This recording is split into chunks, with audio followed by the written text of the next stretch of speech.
Let's continue here in Bahjat An-NaDHar, questions and answers, over 400 questions and answers in the obligatory knowledge.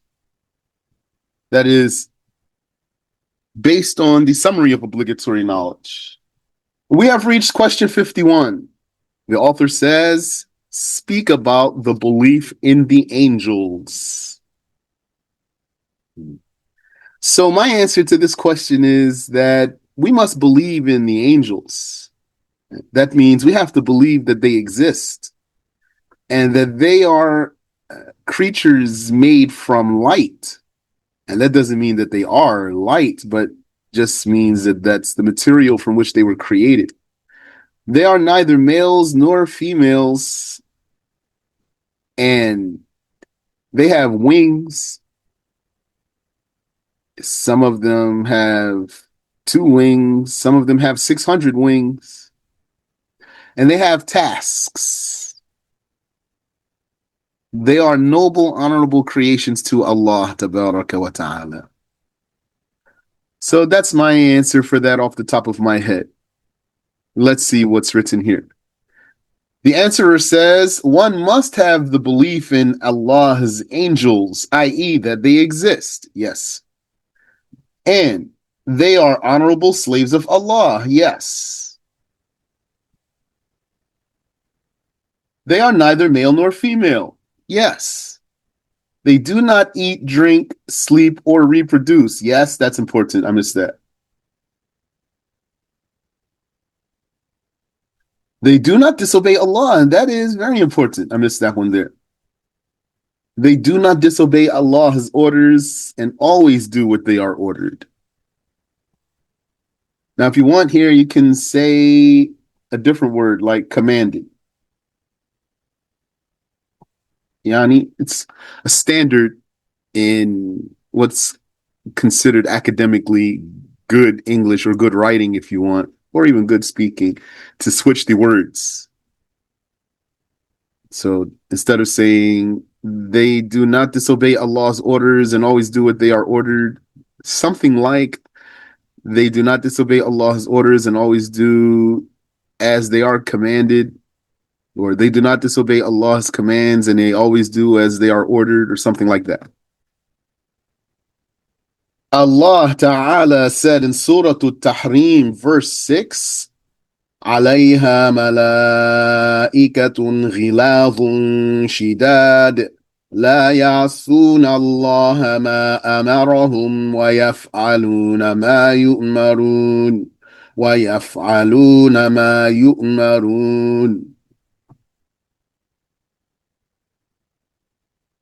So it says, the verse means over which are appointed angels, harsh and severe. So this is not clear. Now, if you don't want to put in parentheses here what is missing, you can just put ellipses here for over. Dot, dot, dot, over which are appointed angels. Then the reader understands there's something missing, deliberately omitted. Alayha, over it. What's it? Hell. As if it means, yeah, it does mean, over hell are appointed angels. There are appointed angels over hell. There are angels appointed over hell. Yani, they are in charge of hell. They run hell. Harsh and severe. Ghilazun shidad. Ghilaz la yarhamun al-kafirin.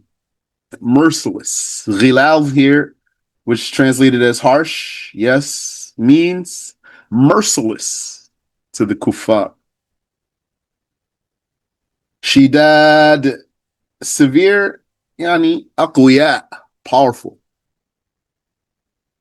Very mighty, strong angels.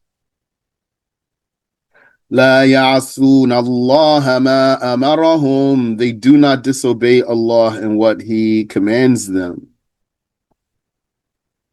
Or possibly not disobeying Allah. In charge of hell are angels, merciless and powerful, not disobeying Allah.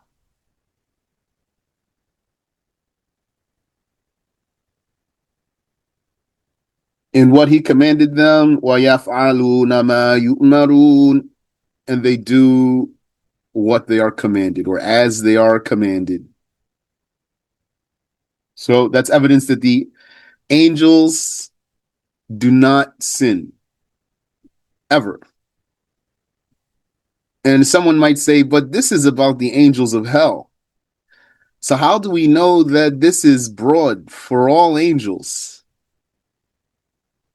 Then the answer would be because, yes, this is about hell here. Alayha, over it, it is hell, is angels or are angels. Alayha malaika, ghiladun shidad, that are merciless and powerful. Okay, but la ya'sun Allah ma amarahum is not because they are in charge of hell. They do not disobey Allah and what He commands them. That's not because they are in hell. They are hell angels. It's because they are angels only. Because they are angels, la ya'sun Allah ma amarahum. They do not disobey Allah in what He commanded them.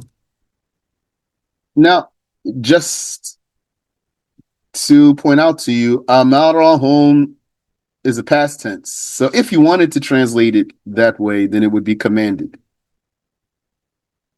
Commanded them. They do not disobey or not disobeying Allah in what He commanded them. وَيَفْعَلُونَ مَا يُؤْمَرُونَ. But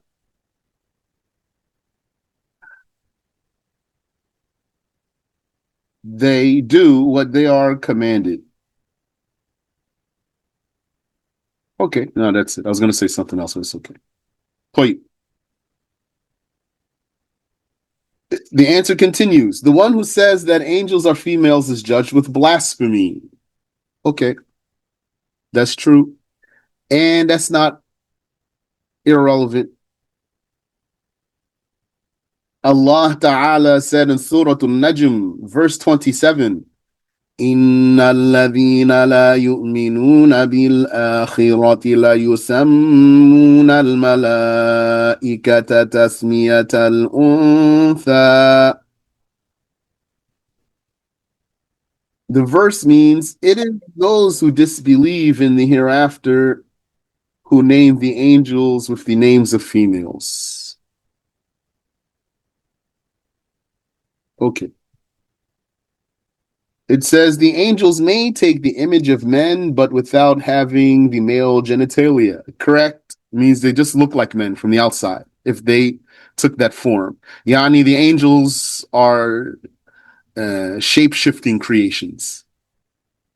So they can take forms and they can take the image of a human, male. Then, if they were to do so, they only appear to be males, humans, men, and they wouldn't have any genitalia.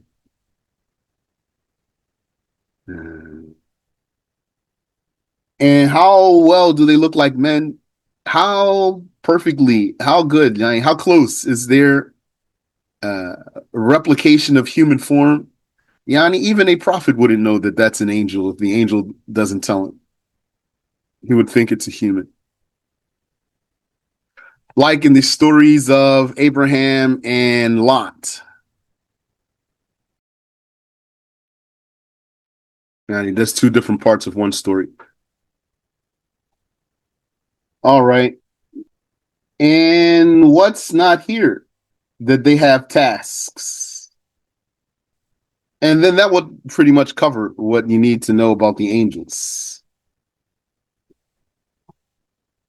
Go ahead, ask a question if you have one, please, about what we are talking about. Question 52.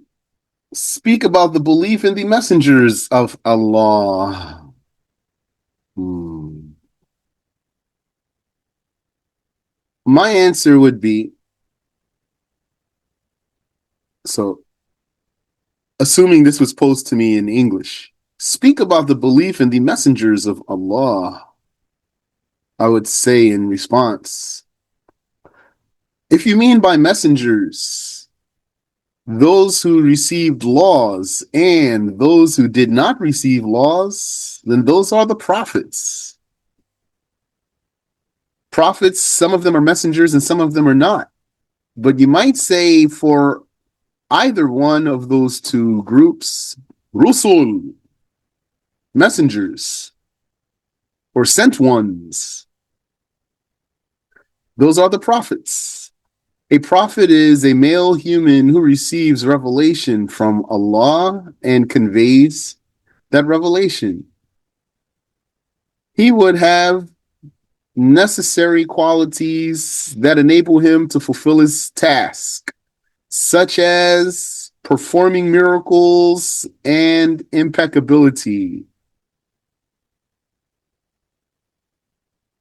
And all of them are Muslims. And they all had the same religion. Every single one of them was a Muslim. So that's my answer there. The answerer here says, one must believe in the messengers of Allah. That is, one must believe in the prophets of Allah, both those who were messengers and those who were not messengers. Yes. The first of the prophets was Adam alayhi salam, and the last was Muhammad sallallahu alayhi wasallam. Yes, that's important. Addition there. And you can add here, the last here, and greatest. And then it's very complete. The first of the prophets was Adam, and the last and greatest was Muhammad sallallahu alayhi wasallam. And you might say here also, and that includes Noah and Abraham and Moses and Jesus. I think that's important. So that gives a person the proper perspective of who they are and what we are talking about. What's our position? When I first became a Muslim, I was convinced and I had taken some lessons, but I didn't hear about Jesus yet. So I said, what do we say about Jesus? And then I was told, Jesus is a prophet. He is a Muslim, etc. So that's important there. That includes Abraham, Moses, Jesus, etc. Allah Ta'ala said in Surah Al-Baqarah, verse 285, لا نفرق بين أحد من رسله. We make no distinction between any of his messengers, i.e., we believe in them all. Yes. Who's we? The believers. This is what the believers say. The believers say, لا نفرق بين أحد من رسله.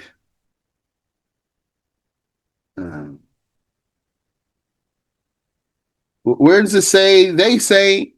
It doesn't say they say here in the ayah. This is one of many spots in the Quran that have hikayatun muqaddarah. I like to point that out a lot because I hope that it helps the people understand the rules of blasphemy and helps the people who have waswas about some things so that you can understand. Sometimes someone would say something and it is a citation, even if he doesn't say they say or he said. Even. So if you have a proper comprehension, you'll be able to not deem a person a kafir if that had blasphemy in there. And you're able to know from your comprehension, not cowardice, from your comprehension that it's implied as citation.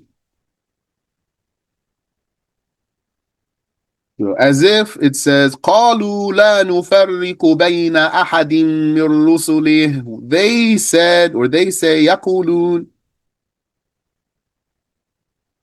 We make no distinction between any of his messengers, meaning we believe in them all, correct.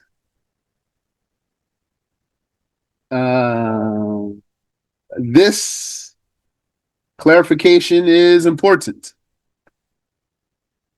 The meaning is we believe in them all. And the meaning is not that all of them are equal. We don't believe that all of them are equal. Rather, some of them are greater than others. And Muhammad is the greatest. Then comes Abraham, then comes Moses, then comes Jesus, then comes Noah. And there's no way to know who has merit over another except by the revelation. Yani, you're not going to deem someone better than another because, or something, someone or something better than another because it existed first. If that were the case, then Satan would be better than Adam. And you're not going to deem something greater than something or someone else because it's in a higher location. If that were the case, then the angels would be better than the prophets. Rather, التفضيل or al-fadlu bi tafdilillahi ta'ala. The merit that anything has is by the merit that Allah gave it.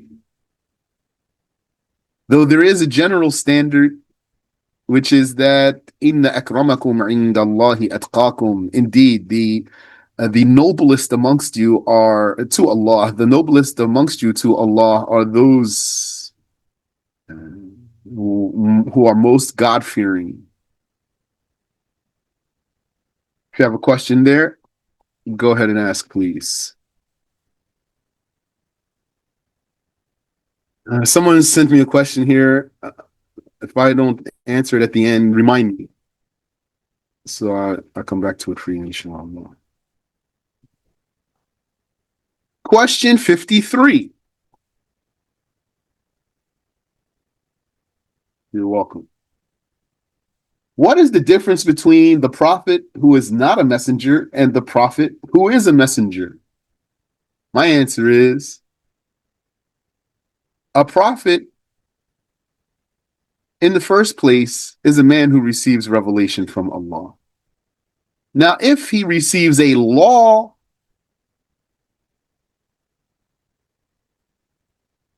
a new law, then he's called a messenger. A new law means even if it is a subtraction of some of the previous law.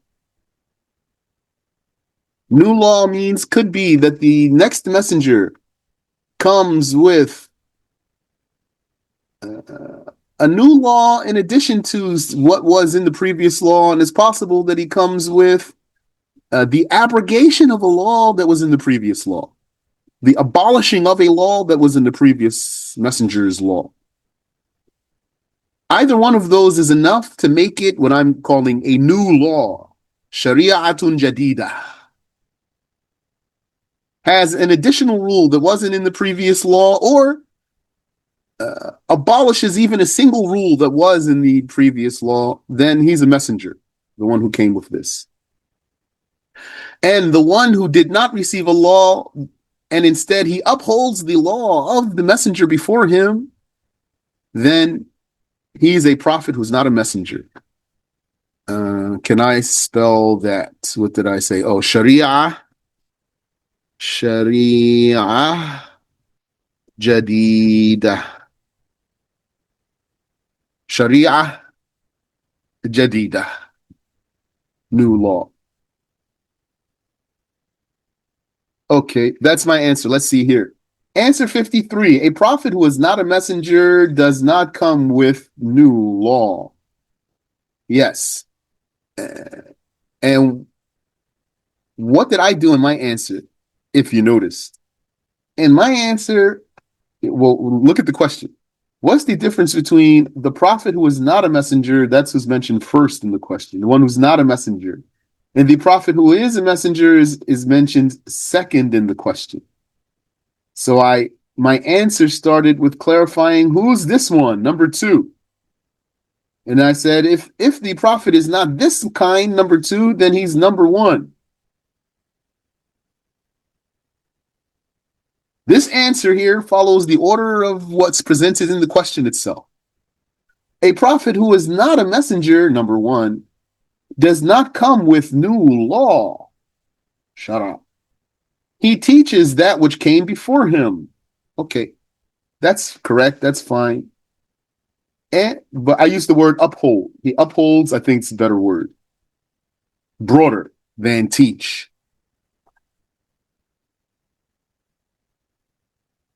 Because he's not just a teacher only, he's an authority. He upholds, well, it says, he teaches that which came before him. Yeah, but it's fine though.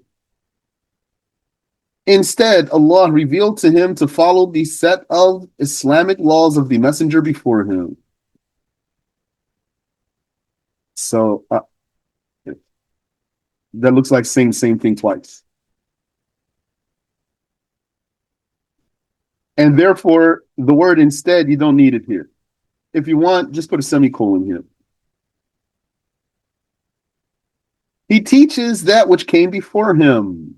Allah revealed to him to follow the set of Islamic laws of the messenger before him.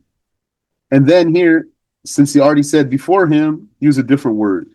Say, for example, Allah revealed to him to follow the set of Islamic laws of the previous messenger. Then makes for a better sentence. The messenger is the one to whom a new set of Islamic laws was revealed. Yes. Also, I appreciate that this sentence is formulated to avoid ending on a preposition, which is to. It didn't say revealed to. So that's good. Both the prophets who were not messengers and the prophets who were messengers, henceforth, from here on, they will simply be called messengers, were ordered by Allah to convey the revelation they received to the people. Yes. Allah said in Surah Al-Baqarah, verse 213, كان الناس أمة واحدة فبعث الله النبيين مبشرين ومنذرين. The verse means mankind was of one religion. Then Allah sent the prophets as bringers of good tidings and warnings. No. Okay. Bringers of good tidings and warnings. Or if you want, as bringers or bearers of good tidings and as warners.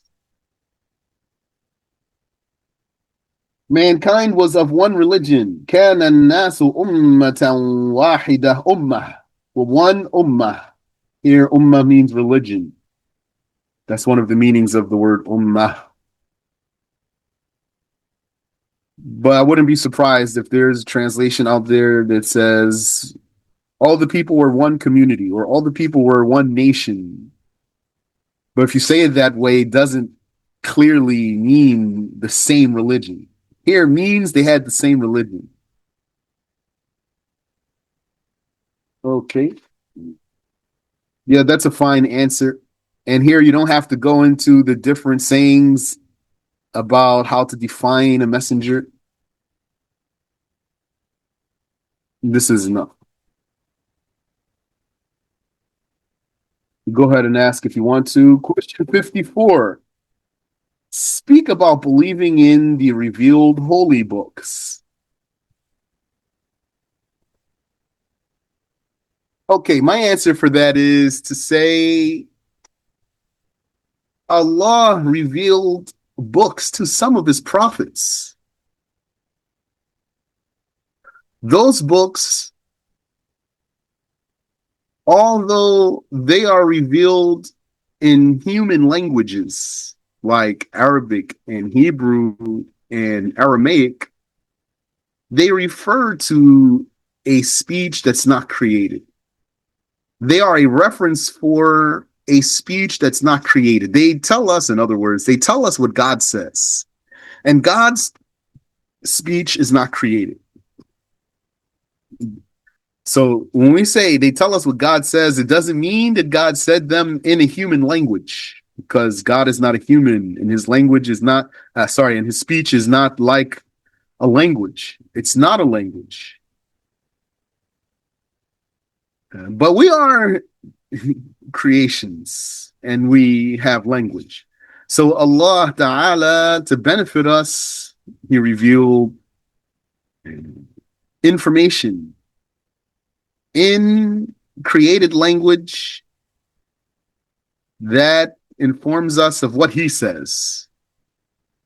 The most famous of those, this is still my answer, the most famous of those were the Quran, the Torah, the Injil of Jesus, and the Zabur of David. But the only one that remains intact without perversion is the Quran, that was revealed in Arabic to Prophet Muhammad sallallahu alayhi wasallam. Okay, let's see what's the answer here. The answerer says, one must believe in the holy books that were revealed to the messengers of Allah, and I would capitalize that M there. That small M is actually bothering my eye. It's in other spots too. And the P of the word prophet, I would capitalize that.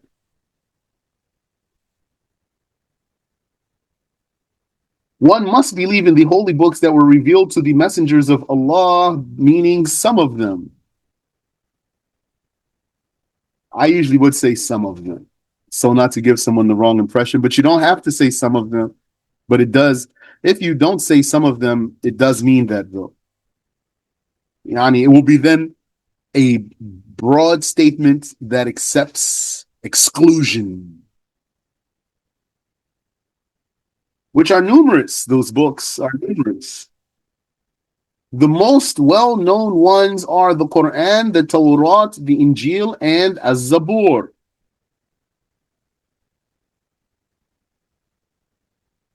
The number of the true holy books is 104. As Sheikh Shamsuddin al-Ramli reported in his book Nihayatul Muhtaj fi Sharh al-Minhaj. That's fine answer. If we wanted to give it some more detail without digressing and without being too long, we could mention the languages of these books and which prophets they were revealed to. The Quran in Arabic revealed to Muhammad, the Torah in Hebrew revealed to Moses, the Injil in Syriac or Aramaic revealed to Jesus, and the Zabur in Hebrew revealed to David. Zabur is yani, their perverted version of that is called Psalms with a silent P. And as for Injil, some people say gospel. But I'm not really sure personally how to translate Injil. Does it really translate as gospel? And some people would say Bible. So I don't know how to translate Injil personally. Look right here. In writing, I put gospel and Bible, but I didn't say in writing. I didn't write they say, but I did say it with my tongue. I said some people say, and then I wrote it. And some people say, and then I wrote it. That's valid. So now we got actually a real life example of meaning of this case of saying a citation and then writing. That's valid. And you can do the reverse. Write the citation and then say what you want to say. That's valid too. You said, what did the Sheikh say about Injil? Well, he didn't offer a translation. He wasn't translating into English. The Sheikh, rahimahullah ta'ala. That's clear. Question 55. So therefore, usually I just say Injil, the Injil of Jesus. I don't say the Bible and I don't say the gospel. Interestingly, though, once I was just curious, so I looked into this, what they call Psalms. So I found it's like, as if it's like a translation of the Quran. And as if. That's what it reminded me of. The translation of the Quran is not the Quran. And the Psalms is not a pure Zabur, already said that. But just reminded me of that. So I just found that interesting. But don't go through those books if you don't have knowledge to protect yourself from the blasphemy that's in there. Question 55. Speak about the belief in Al-Qadar, whether good or evil. Here, as if you could put quotation marks in it. The belief in, quote unquote, Al-Qadar, whether good or evil. All right, my answer is this. If someone said to me, speak about the belief in Al-Qadar, whether good or evil, I would say to him, what you ask me here has a delicate answer.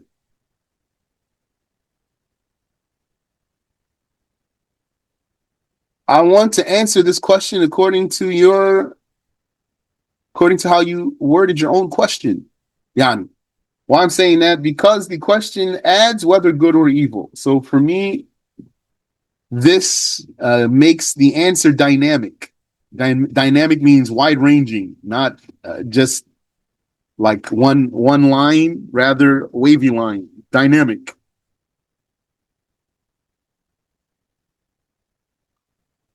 If the question were only speak about the belief in the qadar, then I would have an answer. But it says speak about the belief in the qadar, whether good or evil. So I'll have a different answer, slightly. I need to start with explaining the qadar. This has its meaning. And then, whether good or evil, this has a meaning.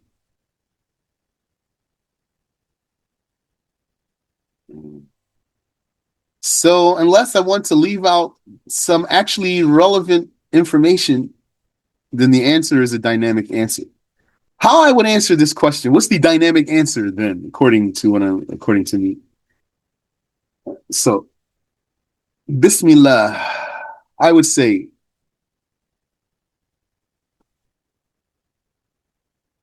the belief in the qadar means, well, I would say, first of all, you need to know the word qadar has more than one meaning, religiously. Sometimes qadar means taqdeer, and sometimes qadar means maqdur.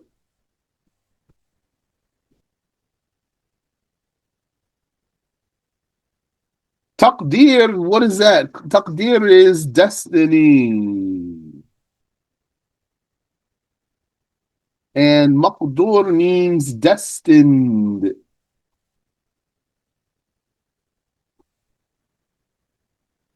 So the word qadar can mean either of these. The destining, so that's an act. Destining is an act of establishing destiny. Then that's the attribute of God. So our belief in the qadar, if the word qadar refers to God's attribute, then it is his making everything the way it is. His giving everything, making everything come out as he knew it would come out, and arranging everything, one thing after the next, one thing after the next. Everything that happens at the same time, he arranged those. Everything that happens in sequence, one thing, then the next thing, then the next thing, he arranged those. And everything, big or small, and everything, yani, with any attribute, He makes it come into existence in the way and at the time he willed into the unending future. Into the unending future. And al-qadar means also destined. What is destined? Then it must be a created thing. The destined, the maqdur is something created. And that is what is good or evil. That is what is good or evil. The destined matter is what is good or evil. Okay, so I found a way to say the answer much easier than I was imagining it to be. That's my answer for this question here. Let's see what's the answerer's answer. Answer, it is an obligation to believe in the destining. That is, to believe that everything that happens is according to the will of Allah. Yes, so according to this answerer, the will of Allah is the same as the destining of Allah, which is the saying of Imam Ash-Shafi'i.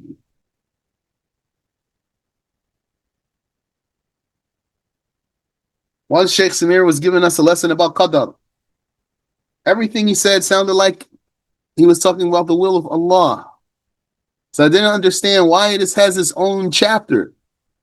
Why isn't all of this talk under the will of Allah? And why does it have a separate chapter called qadar? So I asked him, what's the difference between the qadar and the will of Allah? He said, according to Ash-Shafi'i, they are the same.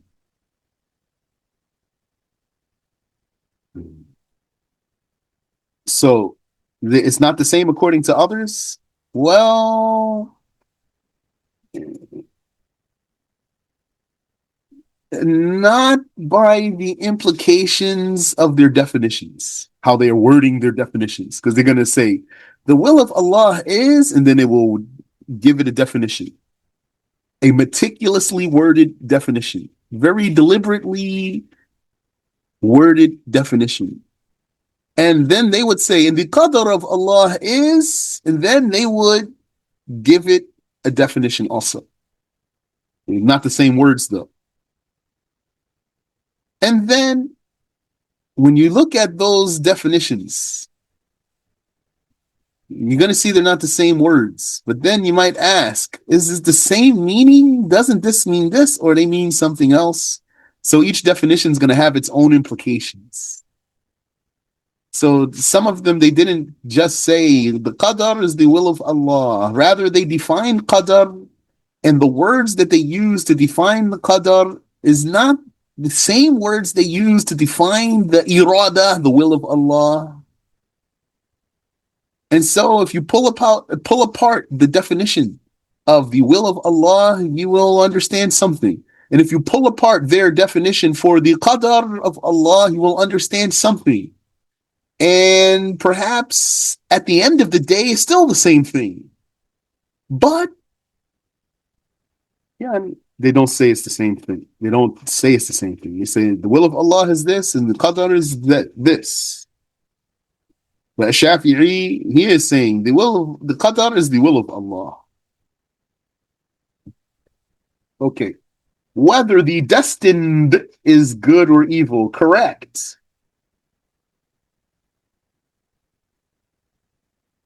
But this answer here doesn't say to us that you can call the destined qadar also. And that's not a bad thing to leave out here. This is part of the reason why I was seeing the answer as so dynamic. Because of the versatility of the word qadar. Here, this answerer answered correctly up till now. We didn't finish reading the answer. And left out a detail in a way that is fine so that you don't confuse a person. Because someone is going to say, oh, what? The qadar is this and is that and what? Huh? So this is not a bad answer here. The good deeds of these slaves are by Allah's destining, His acceptance and blessing. His blessing, I'm not sure what's the Arabic word supposed to be there. The good deeds of these slaves are by Allah's destining, His taqdeer, and His acceptance, His rida. It says, and His blessing. I'm not sure what word that's supposed to be from the Arabic. The evil deeds of these slaves are by Allah's destining, taqdeer, but without His reward or blessings. So it looks like this word reward is a synonym for the word acceptance here. I was expecting it to say, the evil deeds of the slaves are by Allah's destining, but without His acceptance or blessings. Also, this word here, I'm not sure. Same thing. What it's representing in the Arabic. The Prophet sallallahu alaihi wasallam said, الإيمان أن تؤمن بالله وملائكته وكتبه ورسله واليوم الآخر وتؤمن بالقدر خيره وشره. This means Iman. There's a missing underline here for the I. Iman is to believe in Allah and His angels and His revealed books and His messengers and the last day, and to believe in the destining of Allah, that both good and evil are decreed by Allah. Narrated by Muslim. Okay. So this answer avoided something that is potentially confusing. I don't mind it at all. And there's another reason why I saw the answer as so dynamic. Because there's something called pending destiny. But we're just about out of time. So I'm not going to talk about pending destiny. We will stop here. Any question? You said, wa alaikum assalam wa rahmatullahi wa barakatuh. How could I speak to somebody that has read and tried to study Islamic teachings and has a large ego? Difficult to speak to him. Just want to let him know he needs to go study on their people of knowledge. Because sometimes you must comprehend things you read or not fully understand. This question is not clear for me. I think you have a typo in there. It has a large ego. Maybe you meant to say ego. How could I speak to somebody that has read and try to study Islamic teachings and has a large ego? It's difficult to speak to him. And he doesn't listen. I just want to let him know he needs to go study on their people of knowledge. Well, I think one thing you can do with some people is ask them questions, but you need to let them answer the questions. You need to make them answer the questions. Now, and let me say this. Sometimes you want to speak to a person that doesn't want to listen to you. It's possible that your question is, how can I speak to someone who doesn't want to listen to what I'm saying to me? So then it's not going to be easy.